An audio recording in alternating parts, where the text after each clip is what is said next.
스마트폰 다음은 휴머노이드 로봇이다. 테슬라 옵티머스 2세대 버전이 공개가 됐죠. 나 이렇게 작은 힘도 잘 다룰 수 있어. 하드웨어뿐만 아니라 소프트웨어까지 나 다 잘할 거야. 그런데 왜 테슬라가 그렇게 많은 투자를 하면서 옵티머스를 계속 고도화시키려고 하고 있느냐? 양산을 목표로 하고 있다라는 것. 그게 굉장히 중요한 거죠. 안녕하세요. 한양대학교 에리카 로봇공학과 교수 겸 주식회사 A로봇의 CTO로 있는 한재권이라고 합니다.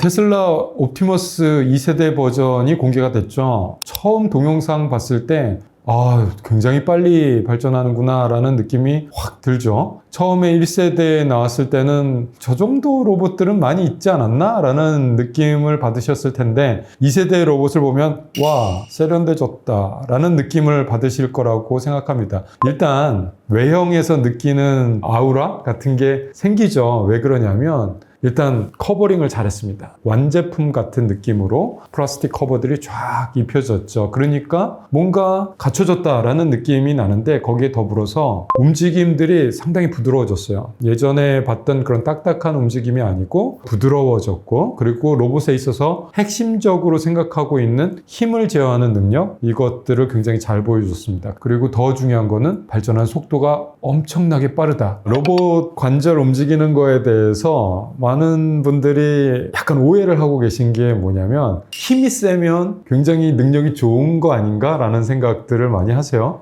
인간은 그렇죠. 인간은 뭔가 힘 센 거를 막 할 때 야, 저 사람 대단하다 라는 생각을 하게 돼요. 그런데 힘을 세게 해서 움직이는 것은 사실은 로봇에게 있어서는 어려운 일이 아닐 수 있어요. 모터가 용량이 크면 힘이 커지거든요. 그런데 로봇에게 있어서 더 중요한 거는 오히려 약한 힘이에요. 약한 힘을 어떻게 잘 다루느냐, 이게 제어에 있어서는 더 어렵거든요. 그렇기 때문에 약한 힘을 잘 다루기 위해서는 발력을 잘 느껴야 돼요. 우리가 뭔가 물건을 잡으면 거기에 대해서 발력을 느끼거든요. 그러면서 자기 힘을 조절하면서 살짝 움직여요. 그런 미세한 움직임, 그게 사실은 제어 영역에서는 더 힘든 부분인데, 계란을 짚는다, 이거는 굉장히 작은 힘을 느끼면서 작은 힘을 조절할 수 있어야 된다라는 얘기잖아요. 그걸 상식적으로 보여주는 거예요. 나 이렇게 작은 힘도 잘 다룰 수 있어 라고. 그러면서 작은 힘뿐만 아니라 난 균형도 잘 잡고 큰 힘도 잘 내 라는 것을 보여주기 위해서 스쿼트도 하고 요가 자세로 한 다리로 짚고 한 다리 들고 이런 것도 보여주죠. 그런데 자세히 보면은 빨리빨리 움직이지 않아요. 서서히 움직입니다. 나 이렇게 큰 힘을 천천히 움직일 수 있는 능력도 있고 거기에 균형감까지 갖출 수 있어 라고 하는 것. 이런 것들 기술적으로는 상당히 높은 기술의 수준들을 동작으로서 보여주고 있는 거죠. 그러다 보니까 로봇 제어를 좀 아시는 분들은 딱 보고 우와 라는 느낌을 확 받아요.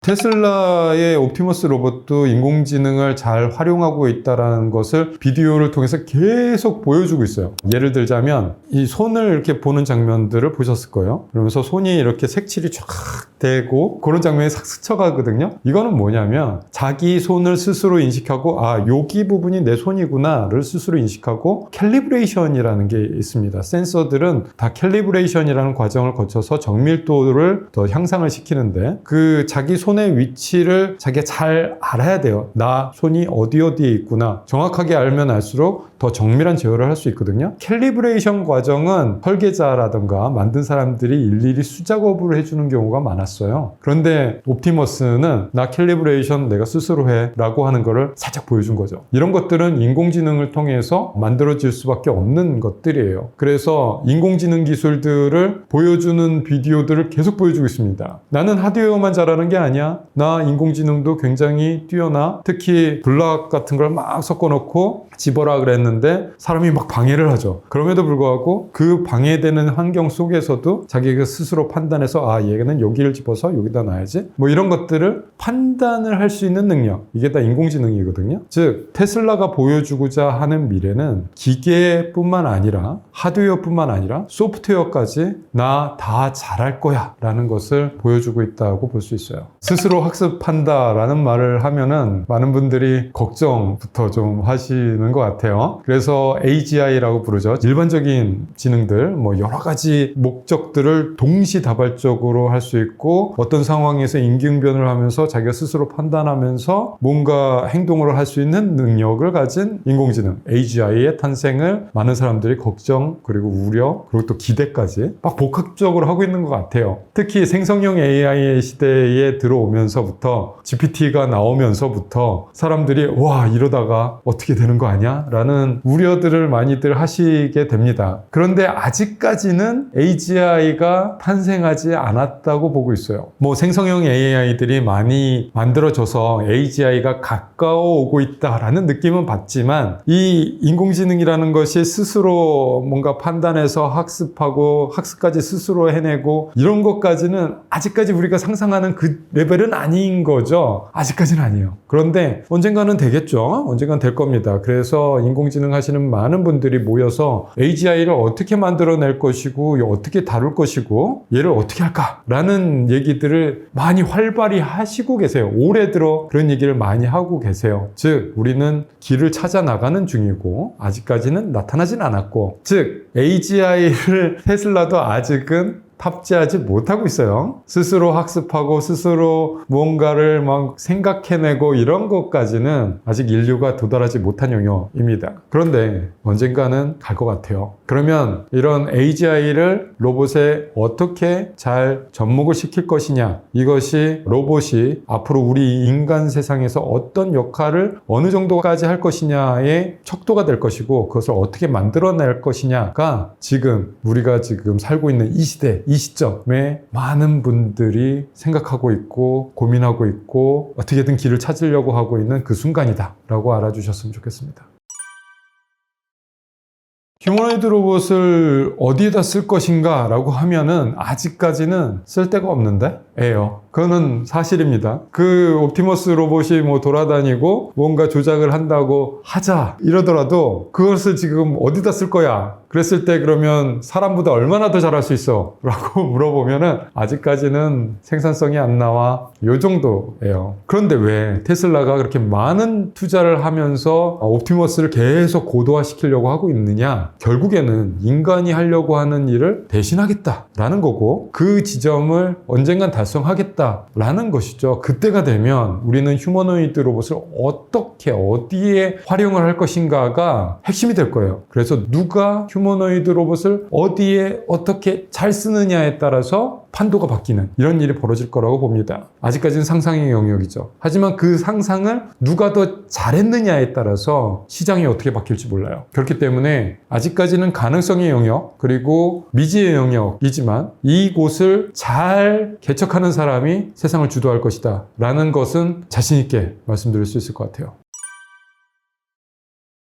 옵티머스 3세대가 어떻게 나올까요? 저도 기대도 되고 두렵기도 하고 너무 빨리 나오지 않았으면 좋겠다라는 같은 연구자로서의 약간의 경쟁의식도 있고 그렇지만 방향성은 알 것 같아요. 3세대가 나오면은 일단은 보행 성능 그리고 또 뭐 이동 성능 이것이 굉장히 인간과 비슷한 모습으로 보이려고 노력을 할 겁니다. 예를 들자면 발가락 그리고 옵티머스가 지금 걷고 있는 모습을 보면 아직까지는 무릎을 펴고 걷지는 않아요. 근데 인간들은 이렇게 꾸부정하게 스쿼트 자세로 걷기는 너무 힘들어요. 로봇은 그 힘든 걸 지금 하고 있는 거고요. 근데 그런 인간형 보행을 보여주려고 노력을 할 겁니다. 그러려면 발가락을 잘 만들어야 돼요. 그래서 그런 디테일한 기술을 바탕으로 보행 성능을 좀 더 효율적으로 에너지 효율이 높은 이동을 보여줄 거라고 기대를 할 수 있을 것 같고요. 그리고 이동도 중요하지만 사실은 일을 해야 돼요. 테슬라가 목표하는 것은 작업이에요. 그렇기 때문에 어떤 작업을 할 것인가를 더 많이 생각할 겁니다. 그래서 손을 얼마나 더 잘 만들 것이냐 그리고 그 잘 만든 손을 바탕으로 어떠한 작업을 할 것이냐가 굉장히 중요한데 그런 작업 하나하나를 해나가는 모습들을 보여줄 거라고 생각합니다. 그러려면 손은 정말 많은 연구가 필요할 것이고 그 연구를 얼마나 빨리 해낼 수 있을 것인가 여기가 관전 포인트가 될 거라고 봅니다. 옵티머스 2세대를 개발하기 위해서 투입된 자본이 얼마였을까요? 줄 잡아도 굉장히 많을 거로 상상이 돼요. 그러면 그 자본을 투자해서 올해 수익을 낼 수 있는가? 아니죠. 그 2세대 로봇으로 수익 낼 수 있는 방법은 아마 글쎄요, 유튜브 구독 정도? 정말 안 보여요. 하지만 계속 그러한 자본을 계속 투자하겠다라는 의지를 보여주고 있고요. 이 자본금이 빠르게 회수될 거라는 생각을 하고 있지는 않을 거라고 생각을 하고 있고요. 그렇다는 얘기는 저 앞선 미래를 먼저 도달하겠다. 그리고 나서 그 뒤에 펼쳐지는 시장을 내가 석권하겠다. 빠르게 가서 석권하겠다라는 게 아닐까요? 즉 멀리 보고 투자하고 그만큼 빨리 가기 위해서 단시간에 많이 투자하고 이런 투자에 대한 철학이 굉장히 많이 다른 거 아닌가라는 생각을 하고 있습니다. 근데 성능으로만 치자면 보스턴 다이나믹스의 아틀라스가 훨씬 몇 배는 더 성능은 좋아요. 그런데 사람들이 왜 옵티머스에 이렇게 열광을 하느냐라고 하면 일단은 양산을 목표로 하고 있다라는 것. 그게 굉장히 중요한 거죠. 성능 위주의 보스턴 다이내믹스 대 양산 위주의 옵티머스라고 하면 양산은 우리가 쓸 수 있다라는 느낌이 좀 더 들잖아요.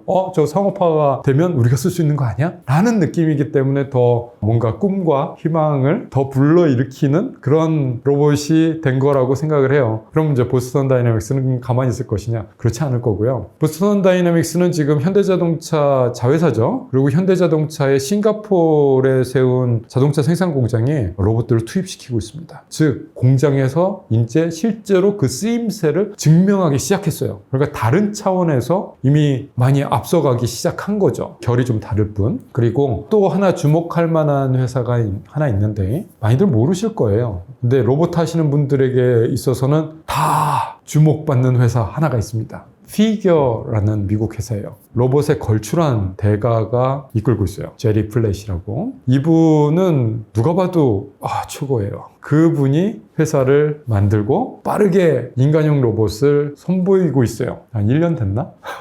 그런데 피겨가 옵티머스와 생각하는 방향이 같아요. 그러다 보니까 옵티머스와 피겨의 로봇들이 비교되면서 앞으로 사람들에게 보여지지 않을까? 로봇은 굉장히 특이한 개체예요. 하드웨어 같기도 하고 소프트웨어 같기도 해요. 일단 기계니까 하드웨어잖아요. 그리고 기계가 막 움직이니까 저거는 기계공학인가? 근데 자세히 들여다보면 인공지능도 있고 그리고 로봇을 만지는 사람들 보면 다 컴퓨터 앉아서 막 자판을 두들기고 있단 말이죠. 그럼 소프트웨어인가? 라는 생각도 들고 참 두 가지가 양립하고 있고 어떤 게 더 중요한 건가? 잘 모르겠고 이런 신기한 개체인데요. 보이는 그대로입니다. 하드웨어도 중요하고 소프트웨어도 중요해요. 그래서 균형감 있게 발전할 필요가 있습니다. 소프트웨어만 잘해도 안 되고 하드웨어만 잘해도 안 되고요. 반대로 하드웨어만 잘한다고 잘하는 것도 아니고 소프트웨어만 잘한다고 잘하는 것도 아니에요. 두 가지를 전부 다 잘할 수 있는 그런 곳이 로봇을 잘할 수 있는 곳입니다.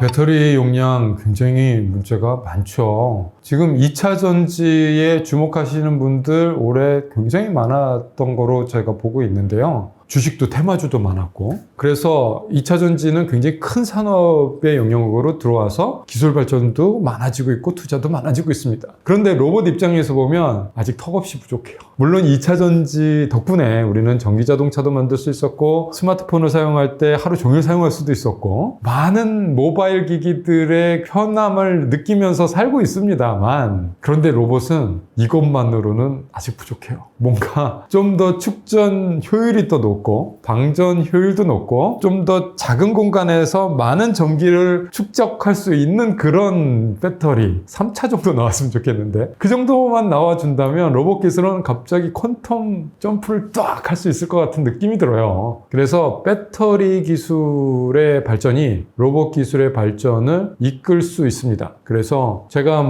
로봇은 만들지만 배터리를 만드는 거는 전혀 모르거든요. 그래서 배터리를 연구하시는 분들을 열심히 응원하고 있습니다. 제가 할 수 있는 건 응원 정도인 것 같아요. 그래서 기반 기술의 발전이 그만큼 중요하고 소재 부품의 발전이 그렇게 중요한 겁니다. 로봇은 그냥 로봇 기술만 해보자가 아니라 여러 기반 기술을 바탕으로 그 위에 올라설 수 있는 기술입니다. 그렇기 때문에 배터리뿐만 아니라 구동기, 센서, 각종 디바이스들의 발전에 힘입어서 로봇이 발전할 것이라서 이런 다른 부품들의 산업들 이것도 눈여겨보셔야 될 필요가 있습니다.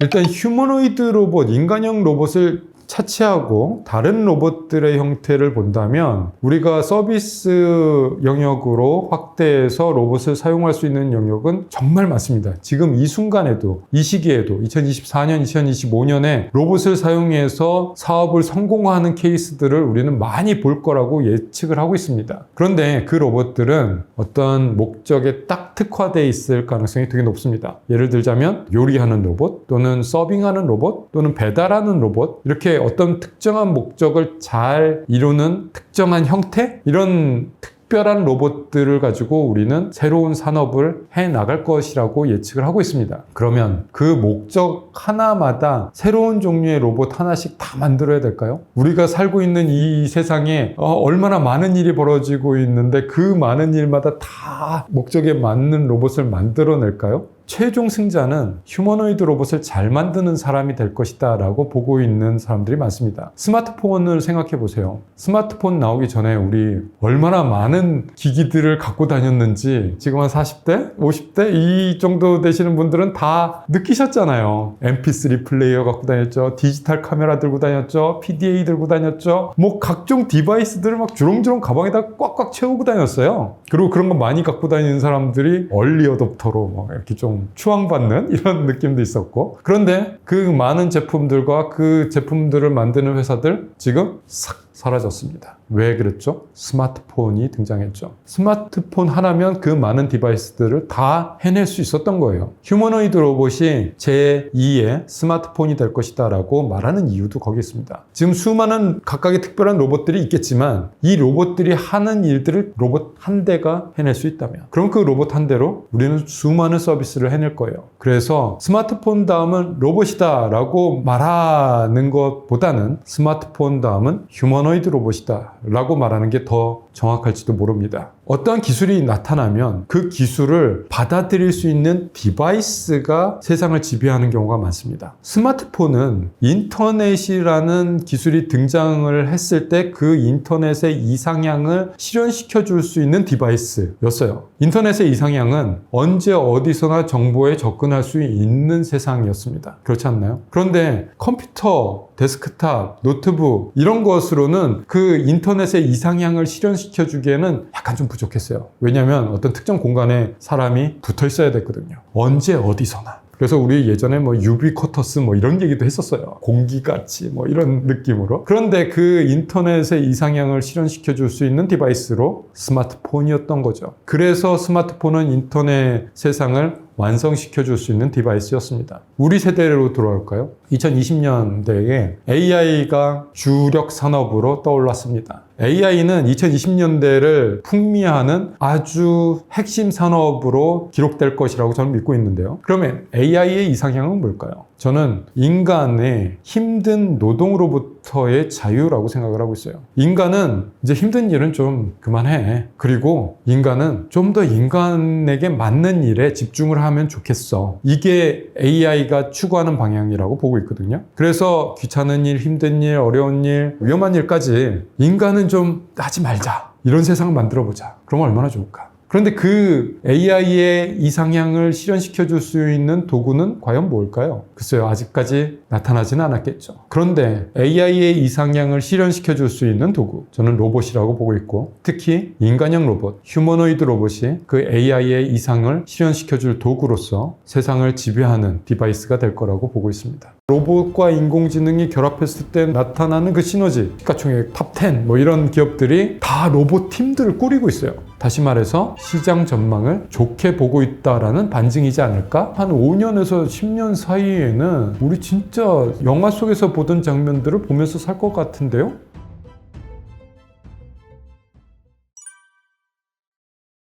로봇 밀도라고 부르죠. 한 사람당 로봇이 몇 대가 있느냐, 뭐 이런 건데 우리나라가 압도적인 세계 1등입니다. 로봇 밀도가 이렇게 높은데 왜 우리 주변엔 로봇이 없지? 라고 이렇게 보시면서 이상해 하실 거예요. 샌프란시스코만 가도 막 로봇들이 막 옆에 이렇게 지나다니고 있는데, 사실 그 로봇이라는 게 서비스용 로봇이라기보다는 제조용 로봇, 공장에서 물건 만드는 로봇들이 되게 많아요. 공장 안에 있다 보니까 우리가 볼 기회가 별로 없는 겁니다. 근데 우리나라는 가공무역, 제조업의 나라예요. 그러다 보니까 뭔가 물건을 조립해서 완제품을 만들어서 팔아서 돈을 버는 나라거든요. 그러다 보니까 공장에 로봇들이 많이 들어갈 수밖에 없는 산업 구조를 가지고 있습니다. 우리나라가 로봇 밀도 세계 1위라고는 하지만 근데 또 그게 서비스용 로봇이냐? 라고 물어보면 얘기가 다른 거거든요. 그래서 우리가 일상생활에서 접할 수 있는 서비스 로봇 여기는 아직 1등 아니다 라고 봐주십시오. 좀 주목해 볼 만한 통계는 서비스용 로봇을 팔았을 때 발생하는 매출의 증가, 그리고 서비스용 로봇의 수의 증가, 이 증가의 폭이 매년 20%, 많게는 막 40% 잡히는 그런 로봇들도 있거든요. 우리나라 신산업 중에서 이렇게 증가세가 빠른 것이 또 있었을까? 근래에 이렇게 있나? 라고 돌이켜보면 굉장히 드라마틱한 성장이고, 그래서 주목해 볼 만한 그런 아이템이 있다라고 보여집니다.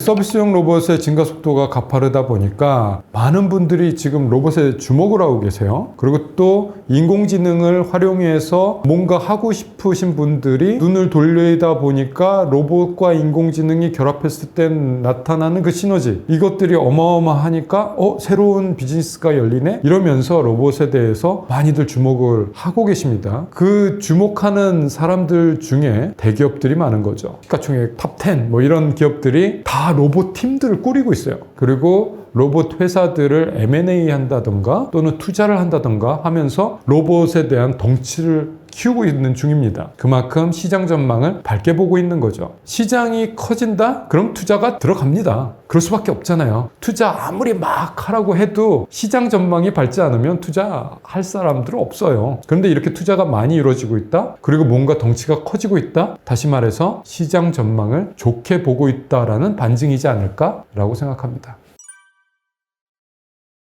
네이버는 로봇을 제일 잘하는 회사입니다. 우리나라에서. 네이버가? 뭐 이런 사람들이 꽤 계실 거예요. 왜냐하면 네이버 랩스라는 회사가 있는데 여기서 만드는 로봇들이 그냥 뭐 일반 소비자들에게 판매하는 로봇이 아니기 때문에 많은 분들이 보시기에는 좀 어려울 것 같아요. 그런데 네이버는 1784라는 사옥을 지면서 그 사옥 자체를 로봇 친화형 건물로 만들어 버렸어요. 그래서 이 안에는 로봇들이 막 활개치면서 돌아다녀요. 물론 이제 바퀴 달린 로봇들 위주로. 그리고 세종시에 데이터 센터를 하나 만들었는데 여기 완전 로봇을 도배해버렸어요. 그래서 보통 이제 데이터 센터 가면은 서버 교체하고 이런 거에 굉장히 많은 노력을 기울여야 되는데 이런 것들을 그냥 로봇들이 축축축축 가서 합니다. 굉장히 로봇 잘해요. 나중에 우리가 로봇 세상이 된다면 그때 네이버는 여전히 우리나라를 이끄는 회사가 될 수밖에 없다라고 생각을 합니다. 이렇게 미래를 보고 많은 투자와 실증을 스스로 하고 있기 때문에 굉장히 전망이 밝다라고 저는 생각을 하고 있습니다.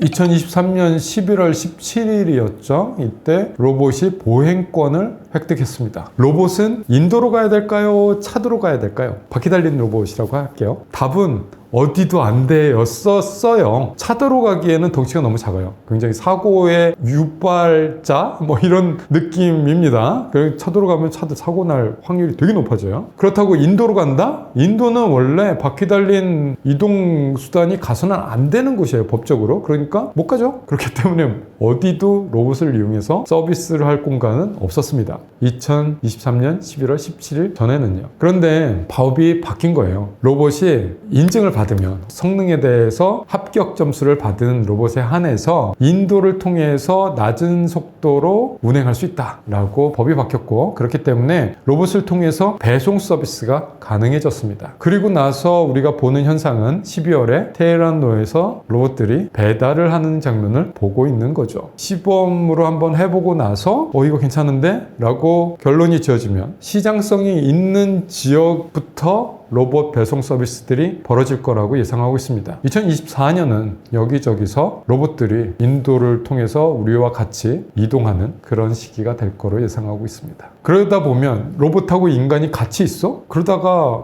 안전사고 일어나면 어떡해? 라는 생각을 할 수밖에 없죠. 법이 규제가 지금에서야 풀린 이유는 그런 안전 이슈들을 어떻게 할까를 계속 고민을 했기 때문에 지금에서야 풀린 거예요. 그리고 나서 고민의 해답은 보험 상품을 만들자. 그래서 로봇들은요, 보험을 필수로 가입해야 돼요. 로봇 한 대당 보험료 얼마를 내야 됩니다. 자동차 같죠. 그래서 로봇하고 만약에 사고가 났다라고 하면은 그 로봇 회사에 연락을 하세요. 그러면 그 로봇 회사는 보험사를 부를 거예요. 그러면 원만하게 처리할 수 있는 그 정도면 이제 원만하게 처리가 되고, 만약에 안 된다면 그러면 이제 많은 법적인 이런 것들까지 갈 수밖에 없는 상황이 되겠죠. 하지만 기술적으로 사고를 일으키지 않기 위해서 여러 가지 장치들이 마련돼 있고요. 장치들이 다 작동하는 게 잘 작동한다 라고 합격 점수를 받은 로봇들이 지금 거리에 나와서 움직이는 로봇들입니다. 만약에 사람들이 가까이 가잖아요? 그럼 그 로봇은 아마 설 거예요. 움직이지 않을 겁니다. 그렇다고 막 차거나 때리거나 그러지 말아주시고요. 그리고 로봇이 막 사람들이 많은 공간에서는 어떻게 움직일 것이냐 라고 했을 때 그 사람들을 다 인식하면서 안전한 경로를 자기가 찾아서 이동을 할 겁니다. 그런 기술들이 믿을만하다 라고 했기에 이제 규제가 풀린 거고, 성능을 증명할 수 있는 로봇에 한해서 운행이 허가가 되게 돼 있습니다. 로봇 산업은 뭐니 해도 미국이 가장 앞서가고 있다라고 보여집니다. 두 번째는 그럼 누구야? 라고 했을 때 저는 중국을 꼽으려고 합니다. 정말 빠르게 발전하고 있고요. 그래서 로봇 패권이라고 할까요? 패권을 누가 쥐을까? 지금 중국과 미국이 서로 겨루고 있는 형국으로 보여집니다. 예전에 로봇 하면 일본이었어요. 혼다의 아시모가 이렇게 이족보행으로 걸어 다닐 때 사람들 깜짝 놀랐거든요. 그게 2000년이었습니다. 23년 전이에요. 근데 그 이후로 뭔가 일본의 로봇이 좀 뒤처지는 느낌? 빠르게 성장하지 못하고 있는 느낌? 그런 느낌을 받고 있습니다만 여전히 강국인 것은 사실입니다. 그리고 하드웨어는 일본의 로봇들이 정말 좋아요. 미국은 인공지능 기술이 워낙에 발달돼 있고 이끌어 가고 있기 때문에 그 인공지능의 힘으로 로봇 산업이 이렇게 잘 돼가고 있는 느낌이에요. 그리고 중국은 뭐니 해도 저가 경쟁력. 로봇은 결국에는 산업이 돼야지 힘이 되는 거잖아요. 근데 그 산업은 원가가 얼마냐, 생산가가 얼마냐, 이것을 만들어내서 시장에 얼마에 팔아야 이득이 날 수 있느냐, 여기에서 중국이 압도적인 경쟁 우위에 서 있습니다. 정말 싸게 잘 만들고 있어서 산업 측면에서는 중국이 좀 더 빠르게 가고 있는 측면도 보여집니다.